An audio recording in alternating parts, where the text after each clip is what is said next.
Welcome to art class with Mrs. Christie. Today we're going to be drawing a spider. So you'll need your paper, your pencil, and whatever coloring supplies that you have at home. So grab your art supplies and let's go. Okay, so today I'm gonna teach you how to draw a spider web with some spiders in it. And this example that I have here, I've done with what's called a wax resist painting, which I used crayon to outline all my lines after I drew it with pencil. And then I came in with watercolor to paint it.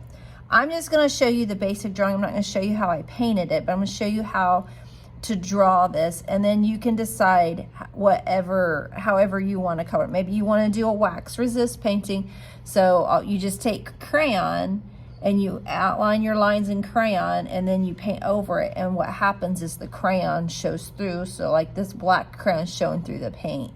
It's a cool effect that happens with watercolor paint. So you'll need your paper.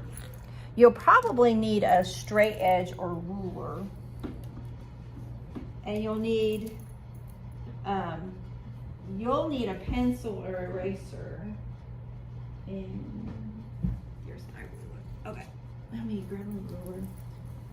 Okay, so you'll need a straight. I'm going to use a ruler, but sometimes you can use like another piece of paper to help you make your edges straight, because it's kind of important to make your lines straight to give it that really cool spider look. First, you want to draw your spider. Spider has two main parts. It has a part that looks like this, where it's the head. And then you have the back part of the spider, which is more circly. Spiders have 8 legs. 1, 2, 3 parts to a leg. 1, 2, 3 parts to a leg. And the spider's legs are actually attached to this section. They're not attached to this. So you'll put 4 on each side. So that's 1 on each side so far.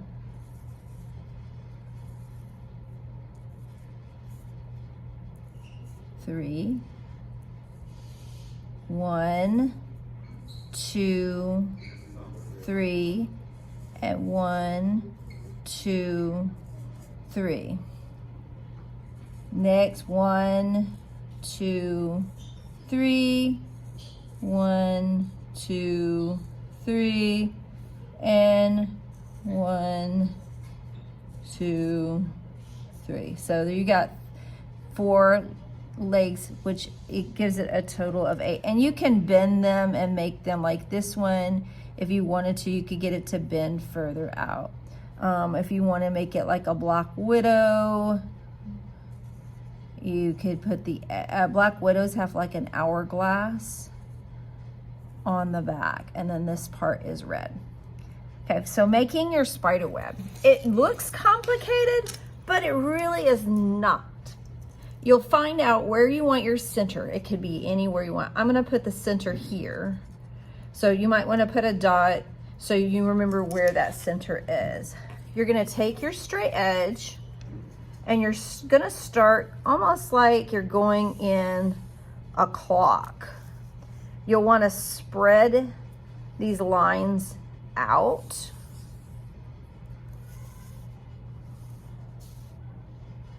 And my ruler's not quite long enough to do this, so I'll have to just kind of adjust.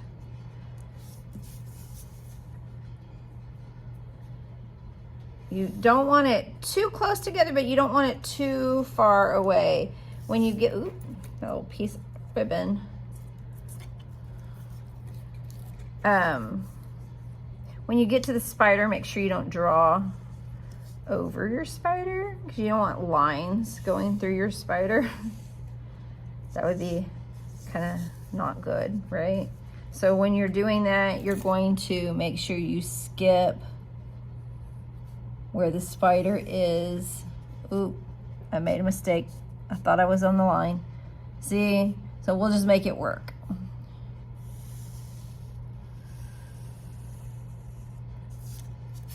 So even art teachers can make mistakes too, right?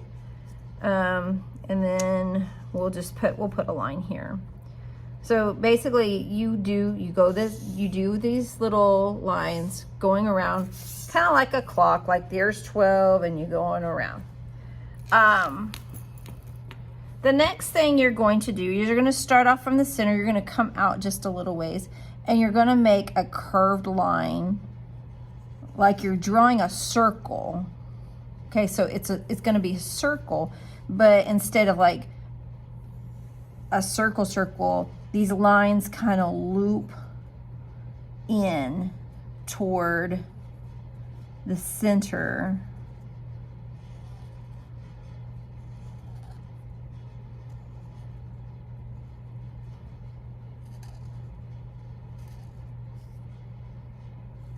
And since I had that mistake, I think I'm just gonna make it work like that. And I'm gonna play around with my mistake, because sometimes we make mistakes and we just have to problem solve on how to make that mistake work. Because sometimes you were gonna make a mistake, and if you can problem solve how to, we call that in art happy little accidents, because it causes us to use our problem solving skills to solve the problem. So we're gonna go on the next ring around, and you're gonna keep going until you kind of have come off the paper.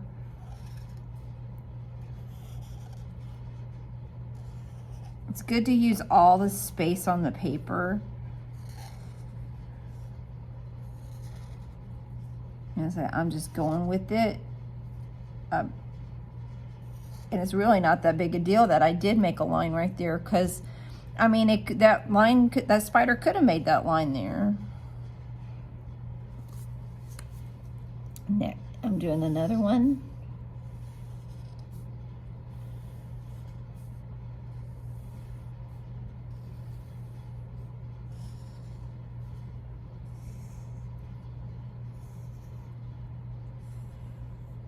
And I'm just spacing it out. I'm just kind of eyeballing it. There's no exact science to it, but mainly it's these curved lines. So I got to figure out, I don't want to draw a line through my spider.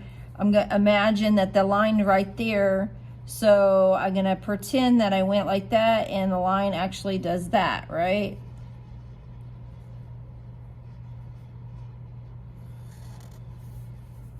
And I'm gonna keep, so I can't really do a loop there, but I could do a loop here. Loop, loop, loop. There we go.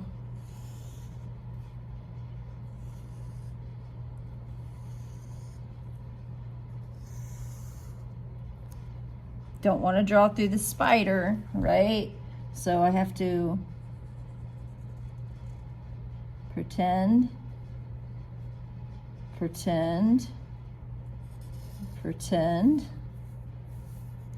I'm out of space here, so I'm going to continue here. That's about where I think I just have one more of these. I don't want to draw it through the spider, so I'm going to pretend. Make sure I stop. Draw through his legs. Oop, I didn't do it that great a job, but close enough. Make sure you don't draw through his legs. Don't draw through his legs.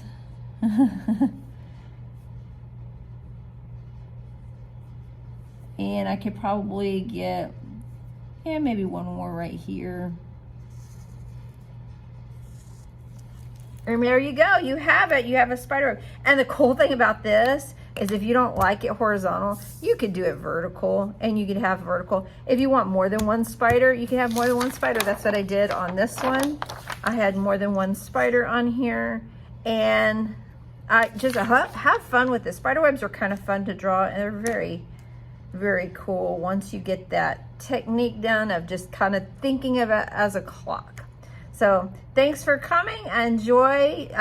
If you do a spider web, make sure you share it with me. I would love to see your spider webs. Have a great day.